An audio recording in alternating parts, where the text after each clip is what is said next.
नमस्ते दीदी भैया, देखिए हमारे यूट्यूब चैनल पर जा रहा है करवा व्रत का एक बहुत प्यारा गीत। पसंद आए तो लाइव शेयर करना, घंटी ना भूले, घंटी जब दो फूल में देखिए लाइव शेयर सब्सक्राइब कर सब्सक्राइब आगे बढ़ाइए। आई गईल कार्तिक के महीनावा हो, बड़ निक दिनावान हो। मैया भूखली बड़ी सगरी तिरियवा हो, करवा बरतियान हो। मैया भूखली बड़ी सगरी तिरियवा तय करवा बरतियान हो। उगी उगी ये करवा, उगी उगी ये करवा मैया ने हो।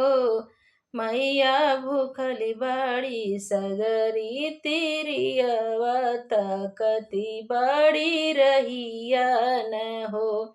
मैया भूखली बड़ी सगरी तिरियवा तकती बड़ी रहिया न हो।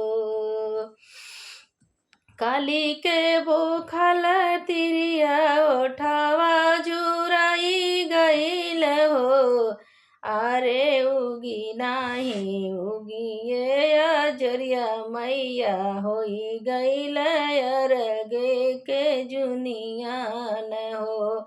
अरे उगी नाही उगी ये अजरिया, मैया होई गईल अरगे के जुनिया न हो।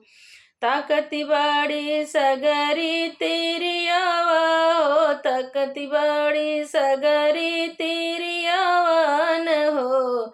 मैया उगी जाई तरा में अजोरिया, रग के निजुनी बैले हो। मैया उगी जाई तारा में अजोरिया, रघवे के जुनी भैले हो।